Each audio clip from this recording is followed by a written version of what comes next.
যারা গ্রামে বড় হয়েছেন তারা এই দৃশ্যের সাথে পরিচিত। আমার মাথায় যে ঢিসটি দেখতে পাচ্ছেন এটার ভিতরে আছে খিচুড়ি। আজকে আমাদের যে জমিতে পেঁয়াজ লাগানো হবে এই জমিটা হচ্ছে আমাদের বাসা থেকে অনেক দূরে, যেখানে সকালবেলা খেয়ে যেতে একটু কষ্ট, তাই 9টা 9:30টার দিকে সবার জন্য নিয়ে যাচ্ছি ডিশে করে খিচুড়ি।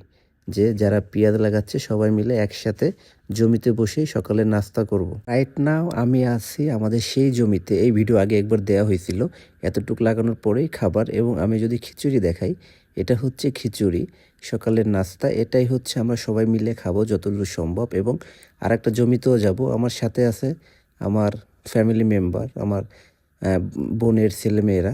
আমরা সবাই একসাথেই জমিতে আইছি। সেই সঙ্গে যদি আমার নিজেকে একটু দেখাই, একটু পাগল পাগল, কারণ ওই খাবারগুলো মাথায় আনছি, গামছা পেঁচিয়ে চুলগুলো এলোমেলো হয়ে আছে। এবং আমরা একটু পরে খেতে বসবো। খাবারের ভিডিওটা দিলাম না, খাওয়া শেষ করে জমির পাশেই পুকুর ছিল, সেখান থেকে সম্পূর্ণ প্লেটগুলো ধুয়ে নিয়ে যাচ্ছি। এখান থেকে যেতে হবে আর একটা জমিতে, ওখানেও লোক আছে। খাবার শেষ করে সবাই গল্প করতেছে, আমি এই সুযোগে প্লেটগুলো ধুয়ে নিলাম। একটু পরে আলহামদুলিল্লাহ আবার পেঁয়াজ লাগানো শুরু হবে। আমার সাথে যাদের দেখতে পাচ্ছেন সবাই আপনজন, কেউ ভাইয়ের ছেলে, কেউ চাচাতো ভাই, কেউ বোনের ছেলে মানে ভাগ্নে, সব আপনজনই। নিজে ওইভাবে লাগানোর সময় পাই না, এদেরকে খাবার দিতে হয়, দেখতে হয়। এভাবে করতে করতে সেই সুযোগে আমি নিজেও একটু কাজে নেমে পড়লাম। যেভাবে পেঁয়াজ লাগানো হয় বা যেভাবে পেঁয়াজ লাগানোর ফ্লিগুলো তৈরি করা হয় সেই প্রসেসটা মেনটেন করে কিছু ফ্লি টানলাম।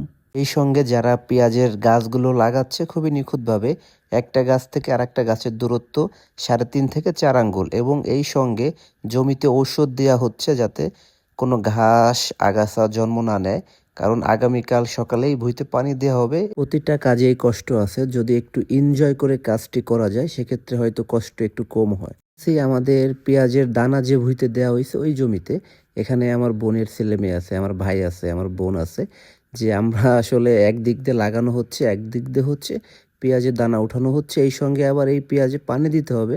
এইভাবে পানি দিয়ে রাখলে পরবর্তীতে পেঁয়াজের চারাগুলো তুলতে খুবই সুবিধা হয়, কারণ রোদের কারণে মাটিগুলো শক্ত হয়ে থাকে। এজন্য পানি দিলে গাছের গোড়াগুলো একটু নরম হয়, পরবর্তীতে চারাগুলো তুলতে খুবই ইজি হয়, কারণ এগুলো হাত দিয়ে টান দিলেই উঠানো যায়।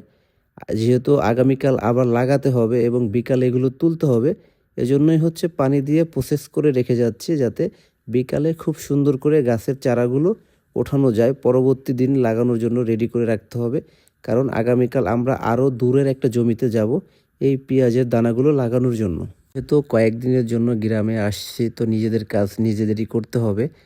তো আসি 2-1 দিন করে আবার চলে যাব।